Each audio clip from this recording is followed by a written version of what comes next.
I'm going to be doing a repair attempt on the roof of the Rodriguez family in Tucson, Arizona, of this wind creased and damaged shingle.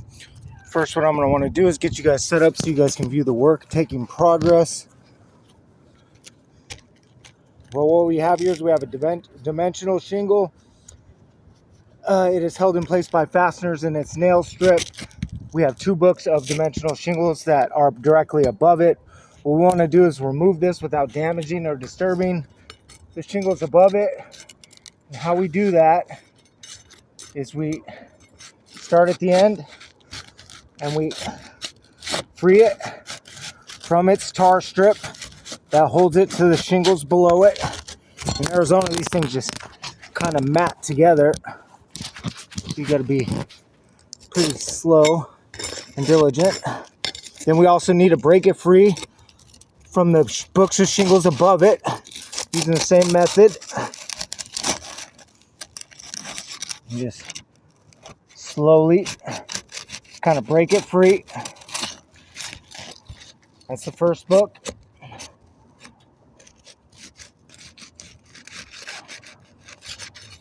That is the second book.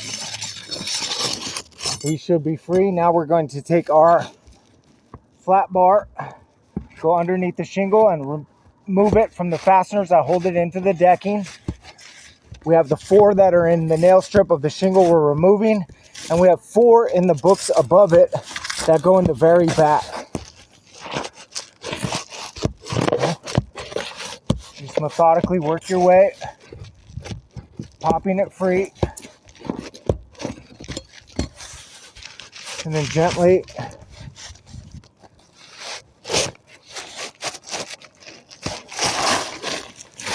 and we have the shingle removed. Now we're going to need to remove any nails that prevent us from reinsertion. We have one there.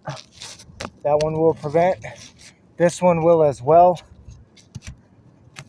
So we'll get those taken out. Boom, those are taken out. Let's make sure that we have a clean, clear surface to reinsert. We do. Let's go ahead and slide the shingle back in.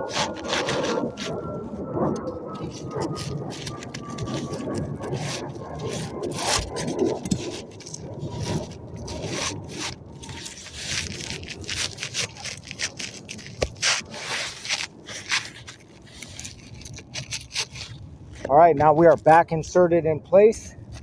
We are lined up and ready to go. I'm going to use my 1.25" per code roofing nails, as well as the recommended roofing snake.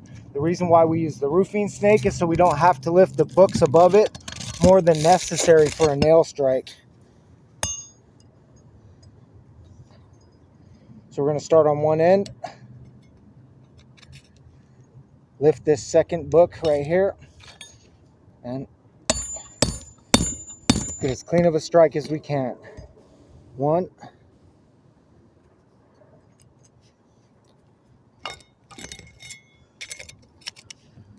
We're going to go in the middle.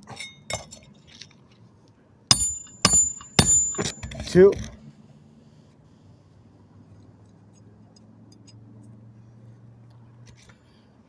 And all the way on the end.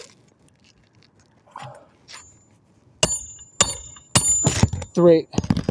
All right, we have our shingle back in place, but I can see a few things that has taken place that have caused this to fail, actually.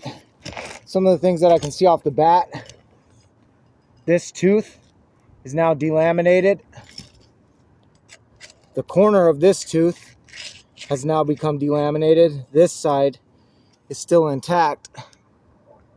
This tooth is delaminated, and we see an impact mark here from the roofing snake. That's a fracture. The reason why these delaminated teeth become an issue in repairability is because these shingles above it are built in a 2-layer system. So these teeth are actually a second layer, and over time this whole entire shingle book will disintegrate from itself and separate. So now by removing this shingle, we have created damage not only to this this book above it, but the second book that's about 4 inches over. So now by removing this and replacing it, we've created damage on 2 different shingles. This surface isn't going to be repairable. We can also see that the roofing snake doesn't drive in the nail all the way. That's what creates this lip. See how it's sticking up?